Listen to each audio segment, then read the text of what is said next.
Night of the Spadefoot Toads, Chapter 13.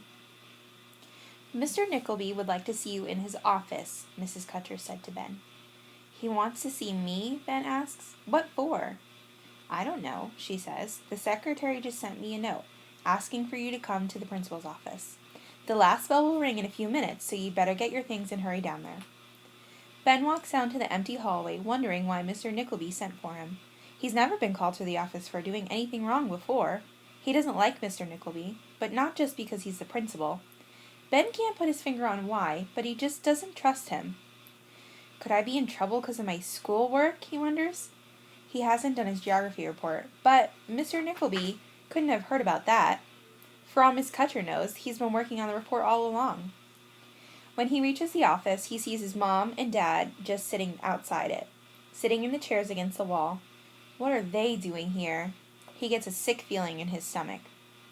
Before Ben can say anything to his parents, Mr. Nickleby strides out of his office toward them wearing one of those fake little smiles that adults give kids when they want something out of them.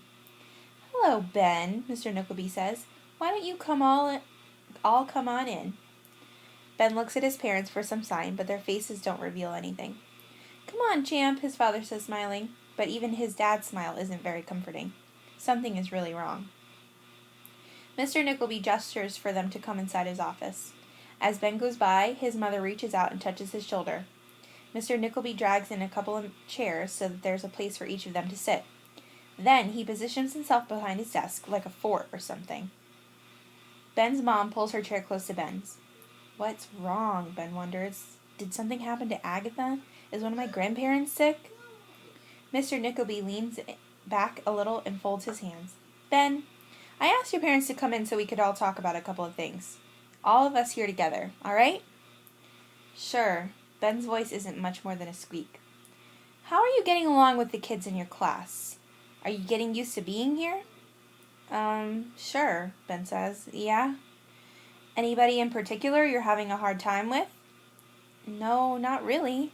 He could do without Frankie Merrily and his buddies, and Ryan sometimes drives him crazy, but Ben's not about to say anything that would get anybody in trouble. Mr. Nickleby pauses for a moment, scratching the side of his neck. Ben looks at his parents. They're trying to hide it, but he can tell they're upset. Finally, his dad speaks. We've been talking with Mr. Nickleby while we were waiting for you. He'd like to ask you a few questions about Mrs. Tibbets. Okay, says Ben. This doesn't help much. He still can't figure out what's going on. How do you like Mrs. Tibbets? Mr. Nickleby asks. Fine. I like her fine. I hear you've helped her around her house a little. Uh-huh, Ben says. Yes, sir. What do you do when you go there? Now Ben is confused. He's sure that there's a right answer and a wrong answer, but he can't think of what they might be or where this conversation is headed. It feels like a trap. I helped her in her backyard, and one night she showed me some toads in a little pool. All three adults stare at Ben. Mr. Nickleby breaks the uncomfortable silence with another question. Anything else? No, Ben says, shaking his head. Mr. Nickleby draws in a breath. What about snakes? Did you help her with snakes? No.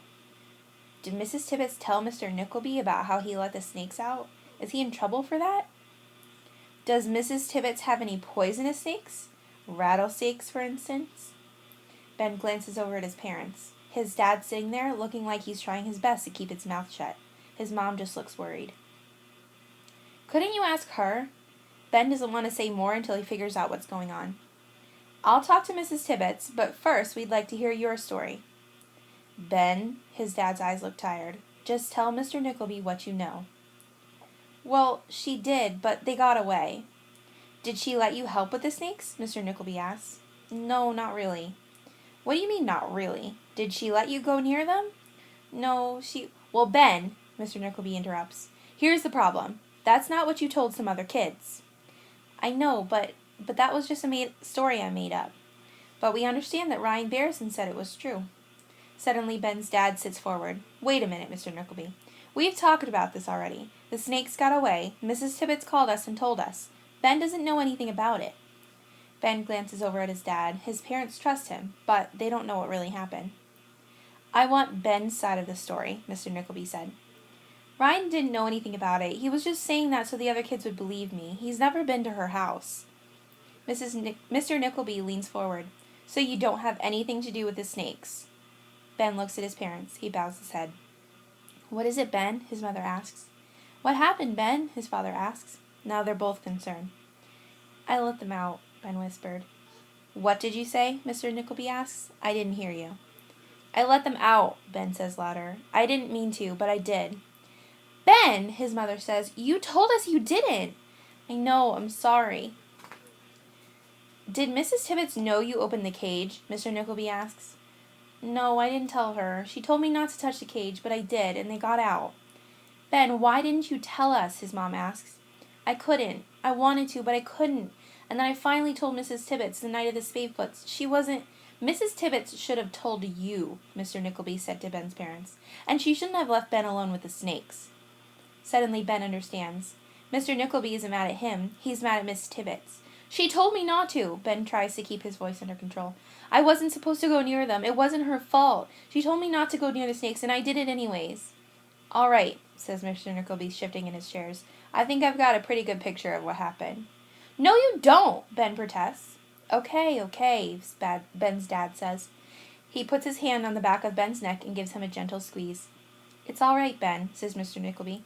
We don't need to talk about this anymore right now. He relaxes back into his chair. What about your classes? Any problems there? Ben shakes his head. I hear the 5th graders are doing a big report on ecosystem. How's yours coming?